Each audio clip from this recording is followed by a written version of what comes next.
Thanks, everyone. We're going to get started so we can stay on time. This is the session, Welcome to Glaucoma Pathogenesis, Screening and Therapy. My name's Amara Ross. I'll be moderating the session for this afternoon. Our first speaker is Dr. Joan O'Brien. She's the director of the Penn Medicine Center for Genetics in Complex Diseases. She's going to be speaking on research updates from the center. Is Dr. O'Brien here? There she is. I couldn't find her. Well, good afternoon, everyone. This is really a focus on just the last year of research since I gave a talk a year ago, and so this is just what we've been doing lately. So when I first came to Shea, the people that were walking in blind from glaucoma were people of African ancestry, and these people present with glaucoma at an earlier age and have more severe disease and rapidly progressive symptoms. They're 4 to 5 times more likely to have primary open-angle glaucoma, and they're 15 times more likely to have loss of vision compared to the European ancestry cohorts that are usually studied. And only 2% of all genetic studies have been conducted in African ancestry individuals. And that's distressing because they're right by us, our neighbors. So it seemed like this needed to be done. So many of you know the primary open-angle African American glaucoma genetic study. It's now over 10 years been a $17.85 million NIH-funded study that examines the genetics of glaucoma in African ancestry individuals. They have to self-identify as a Black person, 35 years of age or older, and be from the Philadelphia region. And so far, we've recruited 10,255 individuals to this study.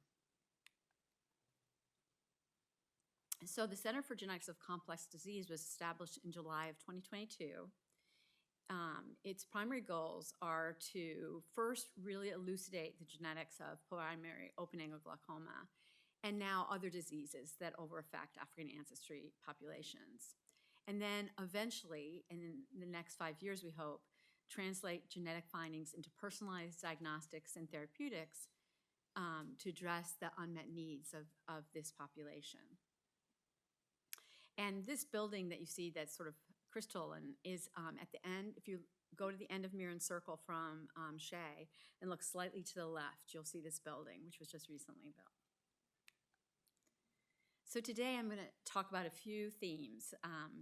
Phenotypic risk factors for glaucoma, and for that I'm grateful very much to the Reading Center. Genetic risk factors for glaucoma, thanks to Shafali, who will be speaking next. Links between glaucoma and brain health or brain disease, more importantly, and precision diagnostics and therapeutics. So one of our papers just this year found, somewhat surprisingly, that lower body mass index was associated with higher POAG risk. You would think it would be the reverse, but it's unclear why. But work that you'll hear from our resident Lillian later next week will go along the same theme and show that seems to be true. We also looked at older age and male gender as risk factors, which we've shown before, and proved that was still true. And in merging POAG data with US Census data, what we found was that neighborhoods with lower home ownership were at higher risk for developing glaucoma. And I think probably lower home ownership is a proxy for a lot of measures of poverty. Thanks to the Reading Center, we could look at different factors on fundus photos and found that a bean pot cup shape could be indicative of more glaucomatous damage. For example, it was associated with a lower mean deviation, a larger cup to disc ratio, higher IOP, thinner retinal nerve fiber layer, and worse visual acuity. A retrospective study of African ancestry POAG patients showed that trabeculectomy success was lower in this population, and they, of course, had therefore a higher rate of complications. We used the MoCA test to evaluate people's mental capacity. And we found that POAG cases had significantly lower memory index scores than controls and a higher incidence of dementia. Quite significant, 7.1% versus 0%.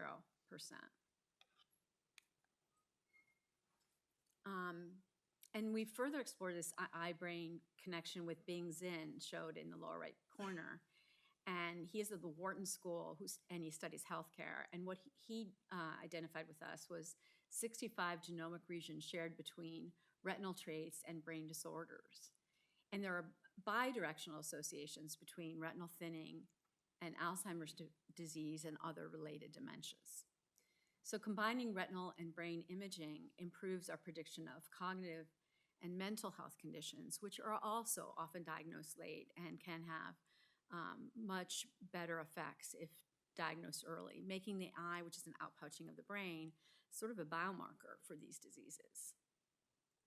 We looked at, and this is the work of Kenneth Pham, who's a grad student in my lab, and he looked at tandem repeats, which have been identified with other pathologies. And we identified 3 novel tandem repeats in Bickle and nubopal and introgenic regions associated with POAG, with 88% mapping to the ALU element of poly A tails. TIMCO1, which has been found in European populations, was also confirmed to be found in our African ancestry cohort. Shefali, who you'll hear from next, and was sitting right next to me, is performing a mediator-informed genetic risk score.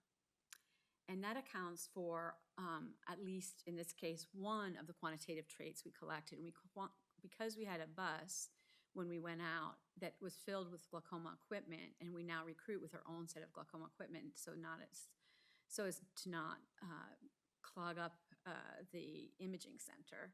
What we found is when you use a mediator, which is in this case IOP, you get higher performance metrics on the polygenic risk score. And I think she'll talk more about that. We also had the good fortune to write a grant with Bruce Cassander, who's shown here.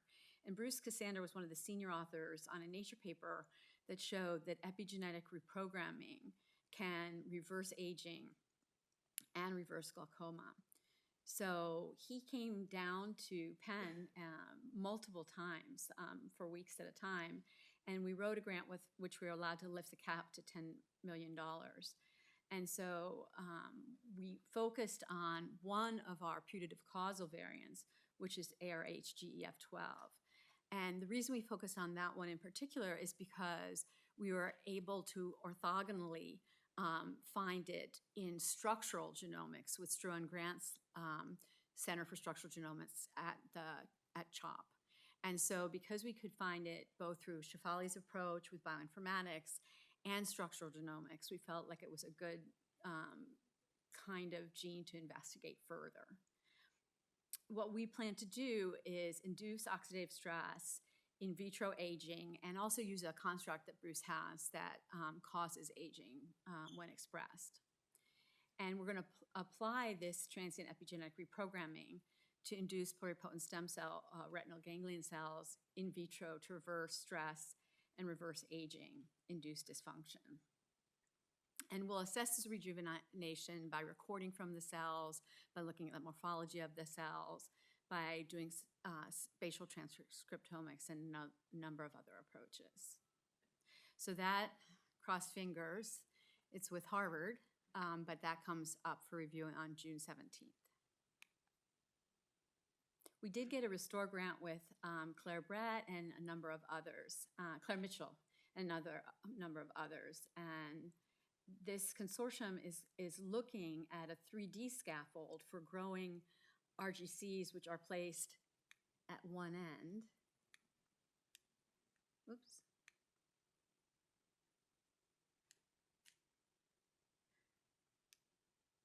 The RGCs are placed at this end, and then the axons grow this way. They're composed of hydrogel microcolumns, and they're called tissue-engineered optic nerve. And it promotes long axonal growth in a pre-specified direction through these protected cartridges. And we'll look at ARHGF12 and other putative causal variants that may or may not affect axonal growth. We can record from them. We're going to look at, again, the morphology. We can section these and look at them and see which of them have sort of normal and which are abnormal.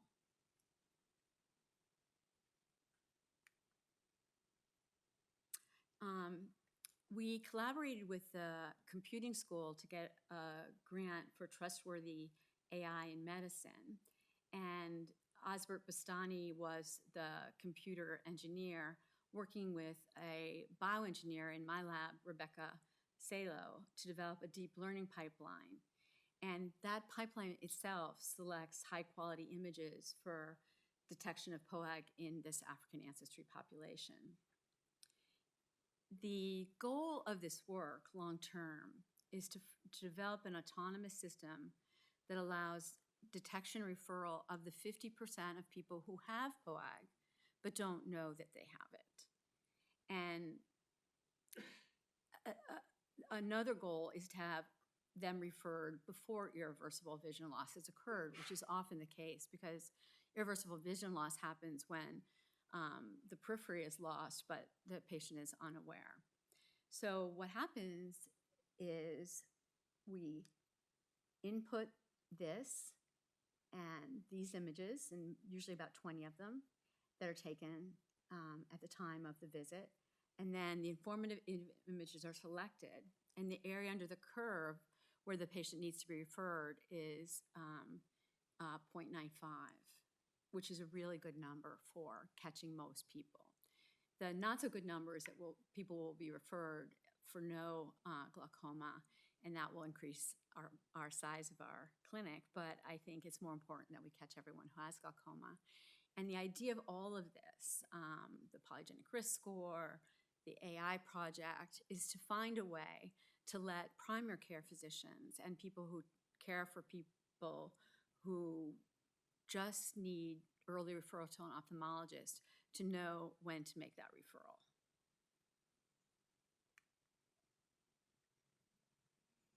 So currently we have 8 medical students, 1 MD PhD graduate student who's doing, his name is Kenneth Pham, and he's got a poster outside. And if you want to learn more about the AI, Rebecca has a poster outside as well. And we have 2 residents who actively work in our center on research projects. We try to make sure that our students publish, even the undergraduate students. We have a number of them this summer as well, and that they have a good project they can finish in a summer. And many of them go on to pursue academic careers. One of our clinical trial enrollers is going to be going to Yale Medical School to come this fall. And another, right there, Camila Polanco, Dr. Polanco got her PhD while working full-time in our lab. So what are the future directions? We want to continue to evaluate the association between primary open-angle glaucoma and dementia risk because that looks really promising. And identify the shared genetics between the 2 diseases that we've already done a bunch of work on with Bing Zin. And the long-term goal is to provide, as we do in cancer, personalized diagnostics and therapeutics. Patients who present late with POAG are going to have vision loss. And so we need to enable primary care physicians to have the tools that they use routinely to get the patients to us before this vision loss occurs. We believe if we carefully analyze genetic pathways, we'll make both personalized diagnostic and personalized therapeutics possible. And the model for that I come from is cancer research. And you wouldn't treat a breast cancer patient without getting really precision genetic diagnostics and then providing therapeutics that fit her genetic profile. And so the same must be done for neurodegenerations, and I think that's coming. Eventually, we'll plan a prospective trial of the GRS once it's optimized in Penn Medicine Biobank patients, and you'll hear more about that in Shefali's next presentation. And I just want to mention the people I haven't yet. The person that always helps us, always is patient with our students, always gets us to have higher impact publications is Gui Shang Ying, seen here. And next to him is Ali Hamadani, who's a clinician who has a special interest and expertise in Alzheimer's and related dementias. The other people you'll recognize from my presentation. And this picture, it's worthwhile noting that Vicky, Dr. Addis, is the only glaucoma specialist on this 5 years of the grant. So she single-handedly is holding down the fort, but I'm, in my renewal, going to try to put everybody back on who helped me so much, including right there, Dr. Ross and Dr. Miller. So I'd like to thank you all and see if you have any questions for me.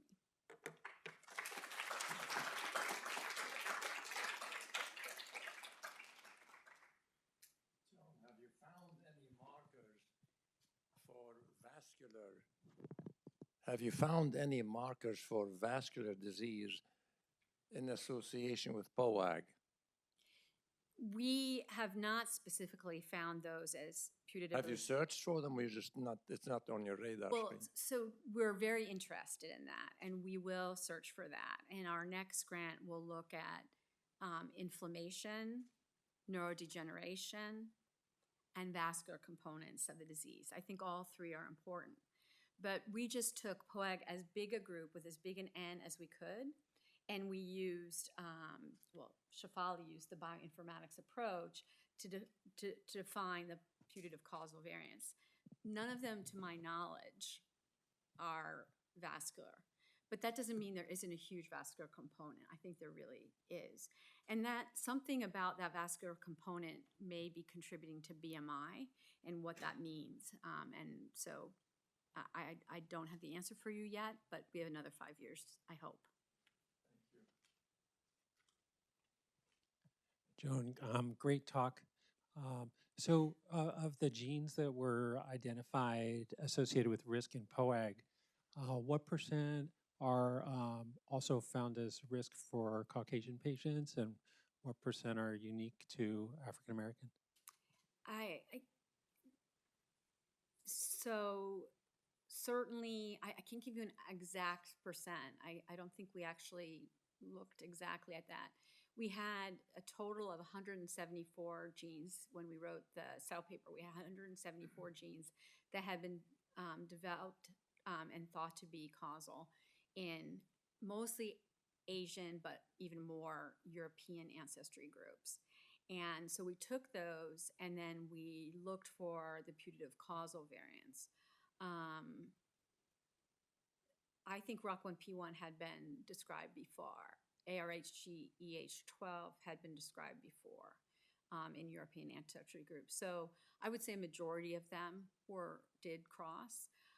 We're still trying to figure out in the intergenic regions and the SNPs that are not in exons, what is the meaning of those? And we're getting our structural genomics back on that. So we'll know how to call a SNP that is affiliated with an open reading frame, for example.